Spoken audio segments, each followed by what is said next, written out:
Hey everybody, this is Greg Pettix, founder, curator, docent, and gift shop employee of the Pettixonian Institute of Comic Book Studies. Today we're going to continue our scholarly examination of Epic Illustrated Magazine. We're up to the 8th issue, October 1981, and they're really hitting their stride here. Epic's getting really good. We can tell by this cover alone. This is some great shit. It's Howard Chaykin. Back in the late 70s, early 80s, Howard Chaykin was totally doing this like full-on painted, beautiful graphic design style. I mean, this looks like a paperback cover, right? That's all of his art looked like that back then. He kind of toned it down. I think he realized that all this work he was putting into it, he wasn't getting that much more money. But man, this is just so good, this cover. It's it almost tells a story. He's not in this issue, and I've never seen him do a comic about this character or these characters. But it has this like evocativeness to it, where it's like, I don't know, we got this blind musician and all these like decadent future people. It just looks like this could be a good story, whatever it is, but it never was. It's just this cover. But I really love this cat here. He drew this cat. Apparently, from the editorial, this is Howard Chaykin's cat, so he didn't have to pay an artist model cat to pose for him. He got it for free. But that's a really cute cat. I just love that expression on his face. But yeah, just beautiful cover. And this bodes well for this issue. And I think this issue lives up to the cover, because this is a really good issue of Epic. Got the contents page. I wanted to point out right here, this is, I found this interesting when I was a kid. These Dungeons and Dragons ads with the little comics in them, the first couple years they were just, horribly drawn. I don't know where they found that artist. He was like, I don't know his name. He deserves to be nameless. It was just terrible nephew art, like some 14-year-old. But then this is the first example of Bill Willingham, the famous cartoonist from the 80s and more famous writer from the 90s and the noughts for doing Fables and many Vertigo comics. He started doing them, and there's a definite improvement. I don't know why I pointed that out, but when I was a kid, I found that interesting. I was like, wow, all of a sudden these ads aren't so bad. They look pretty good. So we have the overview again by Archie Goodwin, giving us information and backstory about all the comics and the artists in this. This is a really long one. It's like 4 pages long. It continues on page 18 even. So, this comic blew me away as a kid when I bought this issue. And it's Arthur Suydam. It's the first appearance of Cholly in Flytrap, who he would later feature in many of his stories. He would even have a series from Epic Comics. But he didn't know that at the time, because I don't want to give too much away, but as we'll see from this comic, it's not open-ended. He didn't realize that he had a little piece of gold with Cholly and Flytrap here.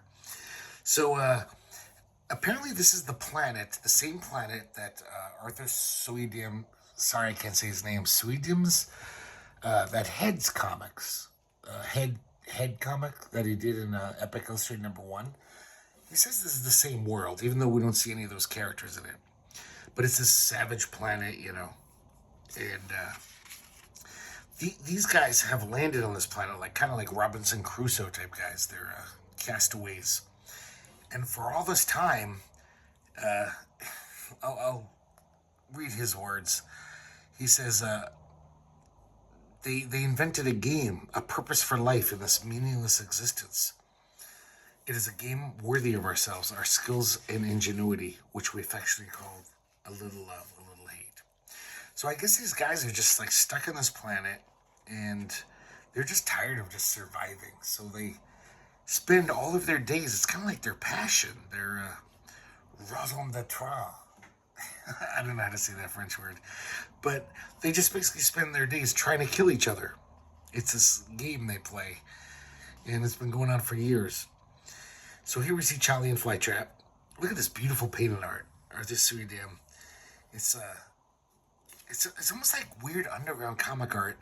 Like all the characters look kind of goofy and cartoony, but it's got this like overlay of like Obviously beautiful painting, and then it's like got this European sensibility to it. It's very strange. But all the dialogue is very slapstick and it's very goofy, but yet it doesn't look goofy. Well, some panels do. So this is Cholly and Flytrap's nemesis up here. He's got them in his sights. They don't know. And here we see them in his sights. And they're wandering around. Cholly rides Flytrap around like a beast of burden. It's kind of a weird relationship they have. And all of a sudden, the nemesis opens fire on them. And they're caught out in the open. So they're like, Cholly's like, run as fast as you can, Flytrap. Don't spare the gas. And the guy's taunted him. He's like, dance, you egg suckers. So they're heading for this trench. And it kind of shows how little he thinks of Flytrap. Flytrap's obviously a sentient creature. It's not like he's an animal, but he swivels around so his crotch is right in Flytrap's face so he can shoot at the guy, back gunner style, rear gunner style. And I don't know how Flytrap's running so well because he can't see. He's got Cholly's crotch in his face. But even though he's morbidly obese, Flytrap's very nimble. Look at this. Looks like a panel of, I don't know, Steve Ditko's Spider-Man or Daredevil. He has almost like ballet-like moves. So they make it to a trench, so they're safe for a little, and the guy keeps taunting him, their nemesis. And Cholly's pissed off, so he gives him the finger, and he just shoots his finger off. And we'll find out from this panel and other panels that these aliens, whatever race they're from or species, they're hard to kill. They're very sturdy people because they get so many injuries and they keep going. So eventually, the guy is quiet for a while, so they're like, maybe he's gone, or maybe we killed him, because he was shooting at him. So he gets to the place where the nemesis was, his area, and there's blood on the ground and his gun. He left his gun behind. So Cholly's like, yeah, I must have got him. He's probably, wandered off all wounded. And he probably hasn't gotten far. Let's follow him. I like this. He's scratching his head with his blown off finger. He doesn't even seem to care. But then all of a sudden these arrows come out of nowhere, right in his chest. So it was all a trap. This nemesis guy pretended that, Cholly winged him. And just so he could lure him out into the open. So Cholly throws a grenade at him, some kind of bomb, and it blows up. And seemingly killing him, but, these guys are tough. We don't know. He probably hasn't. So they wander off, and that night after 12 beers, Cholly pays homage to the gods by peeing off this cliff. And the next morning, they're following the tracks of this guy, trying to, so they can kill him. And in the foreground here, they can't see. We see his hands. He's making a little wire across the path here. And then he starts shooting at him, so they panic and run. And just Cholly's head comes right off into the wire, the razor wire. And so Cholly is totally out in the open without his transportation, falls off of him, and then is running for cover. The guy's shooting the shit out of him. Cholly's literally holding his guts in his hands. His guts are coming out of his belly. I love this panel. He's just flying across this landscape, trying to get to cover with his guts flowing out of him. And so he's saying, I don't feel so good. But he's still insulting the guy. He's like, come and get it, you pencil-like geek. It's only a flesh wound. What's the matter, you chicken? So the guy comes out of hiding to finish him off, the nemesis. And he sees that he's totally dead. He's just mush. He looks like a fucking pile of melted meat. And it turns out it's a tape recorder that's been saying all of these taunts. And the guy's like, he's laughing. He's like, I win. finally, I win. And then the tape recorder starts ticking, and it's a big bomb, and it totally explodes, and kills. So they're both dead. But I don't know if this is in canon or if this is a sequel to all the other stories. But we'll see more of Cholly and Flytrap, even though they're definitely dead in this. So I don't know if Arthur Suydam just chose to ignore this story and just wanted to continue with these characters, or if this is, jumps ahead and then all the other stories take place in their past. He would have another one of those prose stories with like heavily illustrated, so it almost has like a comic book like sequentiality to it, even though it doesn't quite work. This is pretty bad though. It's Maker by Mark Wheatley. Mark Wheatley was the partner of Mark Hempel. They did a lot of comics and projects together in the 80s and 90s. Well, even in the 70s. They were buddies. This is just not very good. His art's pretty... Look at this. It's hard to look at. It's so icky. And it's basically about this sci-fi story about this terraforming corporation where if you give them billions of dollars, they'll make a planet for you. And they have these like 3 psychic type dudes they call makers who will they do it. They somehow harness these energies and will make you a planet. And yeah, look at this. This is hard to look at. There's some interesting color stuff though. Mark Wheatley was pretty good at doing like coming up with new ways to do color. Like this is pretty interesting. This is very psychedelic, cool looking shit here. But basically the plot is that like, so the lead maker basically is given the powers of a god. That's how he has to do his job. He's got to basically be like a god for a short period of time. And this guy works for the corporation. He's like the psych guy. And he's yelling at the boss. His boss is saying like, guys, his wife died 4 days ago. How did you not catch that in the file? He can't be doing this now right now. He's not stable. Because this obviously takes... You have to be very stable to do this job. If you're given the powers of a god, you don't want someone who's like schizophrenic or even mildly on the spectrum. It's like very stable people do this job. But they slipped up, and this guy who's distraught over his wife's death is sent out to do this. And he goes rogue. And he kills all the other makers. And he basically, I don't know how, but he opens up this giant black hole that's going to suck the whole universe in. Even though he's making this planet, but he's doing it the wrong way, I guess. And this guy's freaking out, calling his bosses like, we got to shut this guy down. He won't listen. He's trying to talk to him. And whatever. I've already talked about this comic too much. This is terrible. Look at that last page. That is... Ugh. That's like the art you find in a Value Village thrift store. Some oil painting. Oh, it's not good. So that's the one, I think, one of the main negatives of this issue. But there's a lot of good positives in this issue. So here, this next story, which I'll try to pronounce this, Ankesinamun. And it's by the Queen of the Undergrounds, Trina Robbins. And it tells the story of Tutankhamun and his wife, Ankesinamun. It's just as hard to say the second time. So I assume this is from history, which is kind of interesting. It's kind of an interesting little story, even though, Trina Robbins isn't that great an artist. And she never was. And she's not here. But it's kind of interesting where, I guess Tutankhamun, his brother, the heretic king Akhenaten, died. And so he ascended to the throne, Tutankhamun, when he was like 9 years old. And this poor woman, well, she was a teenager, but still, she was older than him. She was forced to marry this little 9-year-old. And the weird part is though, that she was married to Akhenaten, his brother, and she was his daughter as well.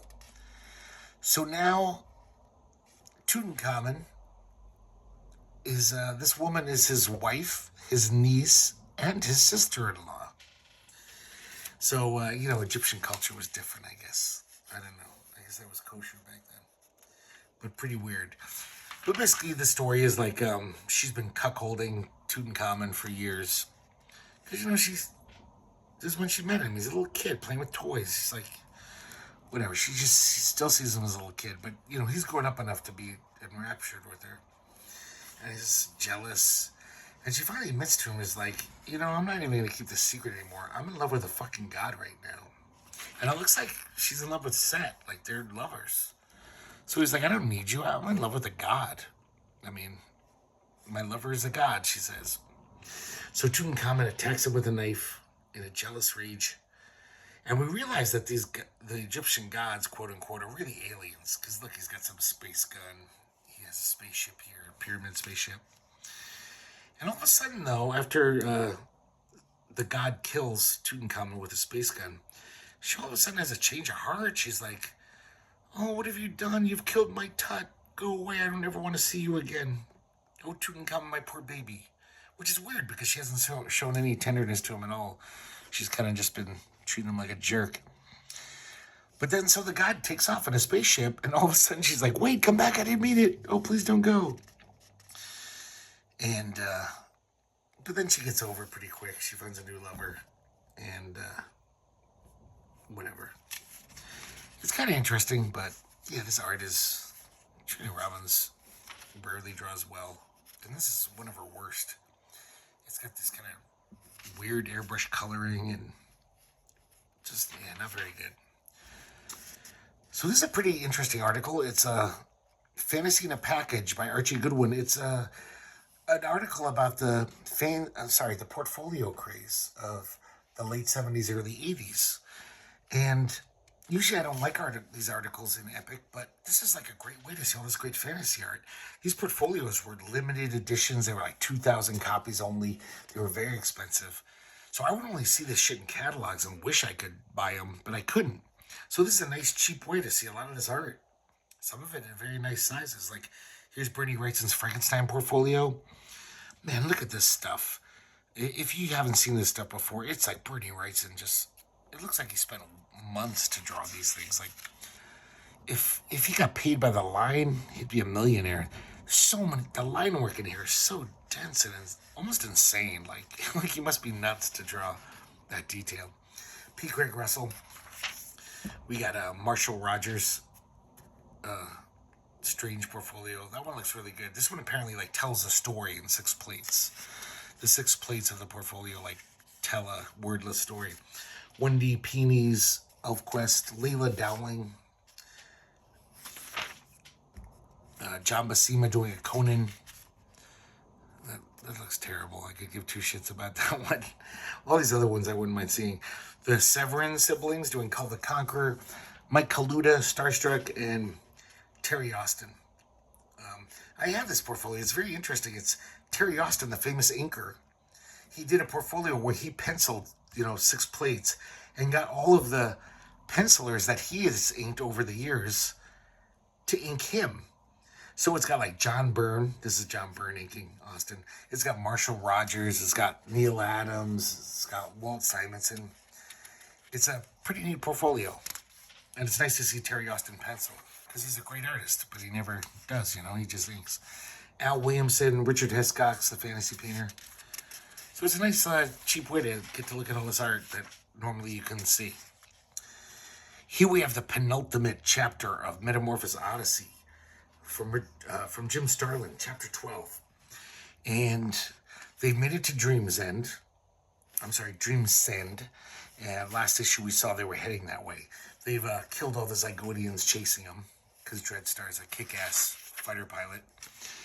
And they make it to this temple, and they go down, and this temple is where that Infinity Horn is, the Doomsday weapon. So Akhenaten can blow up the whole Milky Way galaxy to stop the Zygonians. So they come to this is like the cave, the Skull Cave. This is a bad page, I gotta say. I think Jim Starlin was losing steam at this point after 12 chapters. Just the colors even. It's just, Jim Starlin can do better. I've seen him do better. So here's the Infinity Horn. It looks like some weird musical instrument from the Star Wars Cantina scene. Very silly looking instrument. But he leaves the 3 people he's collected from the universe. They're basically going to carry on the universe. They're going to destroy the galaxy, but they will continue on because they represent the best features of like sentient life. Understanding, caring, unity with nature. Harmony with nature. But Akhenaten realizes, yeah, I can't pass in this new universe, and Dreadstar realizes that too, because these guys are like, nah, we belong in this dead universe. I mean, all we've ever done is make war. It's not like we've ever done anything good. So we would just corrupt this new universe, this beautiful new pure universe. So, but they stay behind to defend this little skull cave while they blow the Infinity Horn, the 3 of them. And we see all the Zygodians coming down this path. And next issue, we'll see the epic battle as the last battle. Here we have another Tim Conrad short story. Writes it and draws it. And has a special plot assist from William Velasquez. I've never heard of that guy again. Kind of strange because this doesn't have much plot. It's kind of like this hippy-dippy sci-fi story. Kind of interesting that in the editorial, he describes it as sci-fi, but he spells it P-S-I-P-H-I. So it's more of a psychological, philosophical sci-fi comic. There's not like laser guns and space battles, It's here's some Earth ship in the future. Apparently, at this point, humanity has somehow attained some kind of enlightenment. We're not shitty humans anymore. And we're basically pretty good. And we're out in the universe trying to find other sentient life. And the captain of the ship is this guy who, strangely enough, is really closely resembles Timothy Leary. So I don't know if it was an homage, shout out to, because Timothy Leary had a higher consciousness supposedly. So this guy, these Earthlings do at this point. So one of the guys in the ship says, "Captain, we finally found it. We found this ship." And this art is like really interesting considering the time. Like this is the kind of art you'd see in like, I don't know, the past 20 years with like universe and cyberpunk and virtual reality. But this is 1981, and this is how he visualizes how the spaceship would work. Like the computer, he's touching things. Like this is just like so many movies you've seen in the past 10 years. But this is way earlier. Pretty amazing coloring. Like this is pretty cool looking. So this other ship comes into view, and they're basically energy beings. They don't even have corporeal form. But they are sentient. And they communicate with the captain, but they make like a duplicate of himself. So it's like he's looking at himself, but that's really the energy beings, the aliens. And they basically just have this nice conversation of like they're happy as hell. They're like, wow, we finally found someone. We can share so much knowledge. And this is great. And then the 2 ships meld, the pyramid and the circle. It's kind of sensual almost. And then a very nebulous ending. We see the back of the guy's head, and then he turns around. He's very happy. So apparently it's a happy ending, but I'm not quite sure what happened. I mean, I guess they unified the 2 races in his being. I don't know. But it's a very hopeful view of the future, which most of these epic stories aren't. Usually dystopian and showing the worst natures of man. But this is a story that says maybe we'll pull our shit together before we blow ourselves up and actually become, a better species. Here we have the first part of a 3-part serial. Charles Vess is back with Children of the Stars, Chapter 1.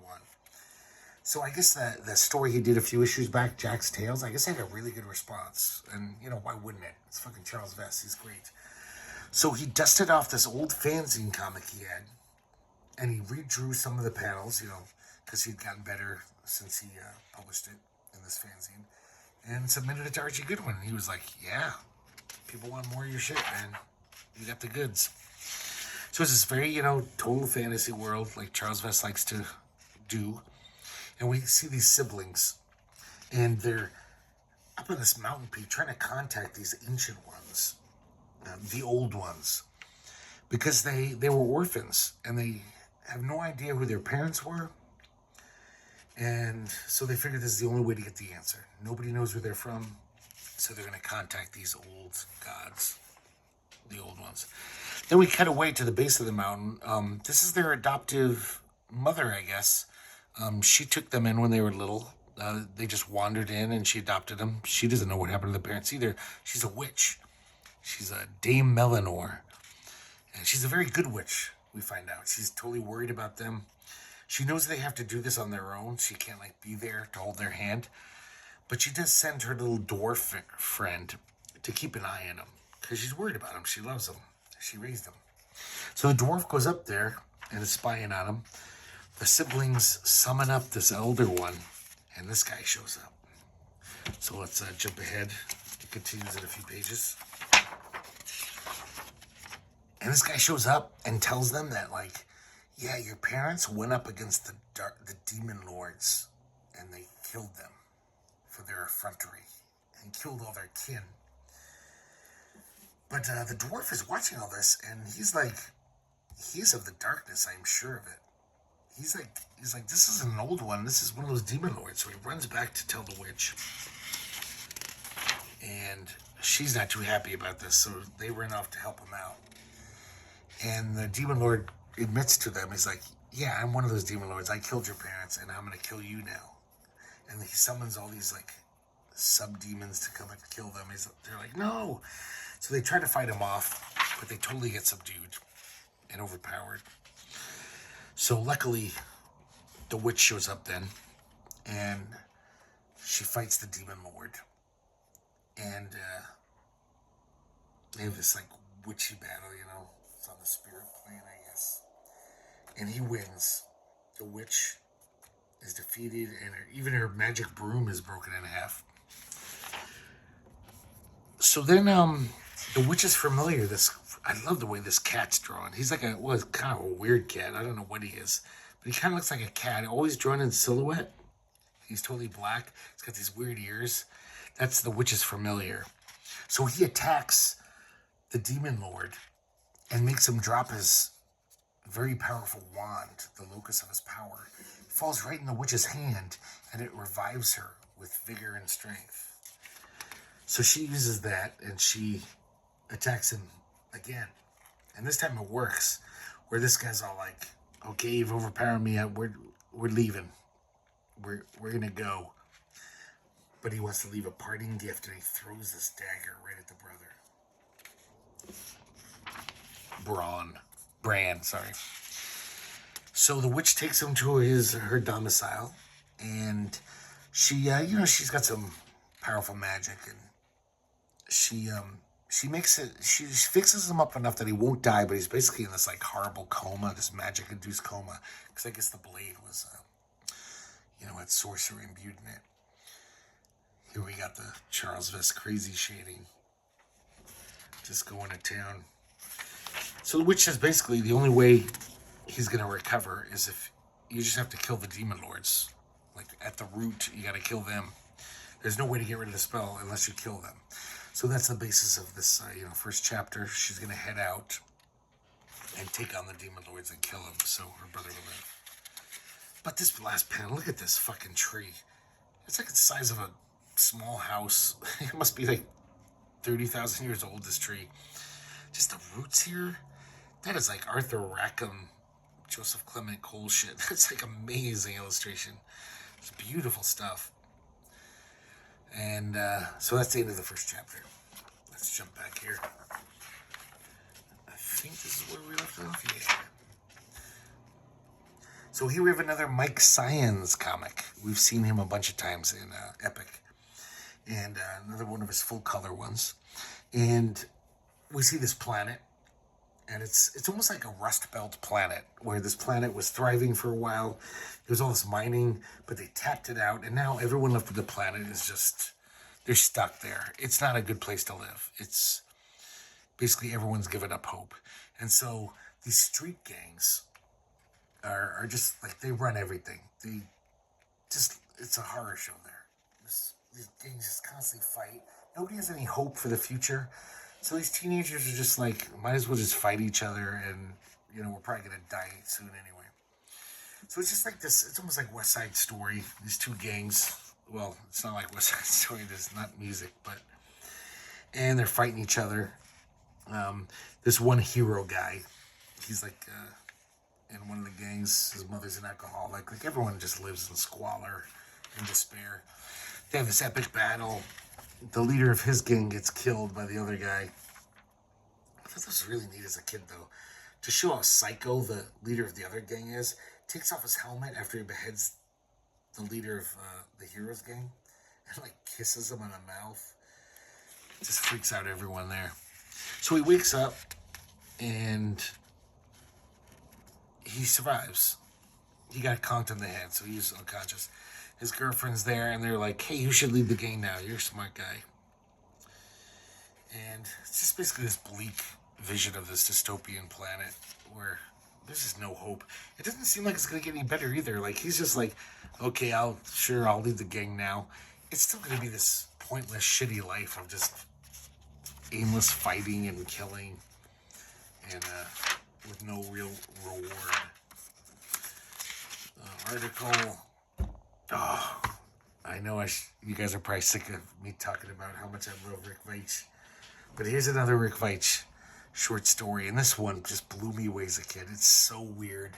I don't quite understand it. I don't think you need to. It's just brilliant. Shiny Beast. We see this guy, this just like scumbag looking dude. He kind of reminds me of like Aqualung, Jethro Tull. And he lives in this horrible little apartment. The window is bricked up with concrete. This is his toilet, just a little toilet in the corner. That's his bathroom. It's all gray. Everything's just, there's no color. He lives in this world of no color. So we see him get dressed to go outside. He puts on these special shades for some reason, and we'll find out why.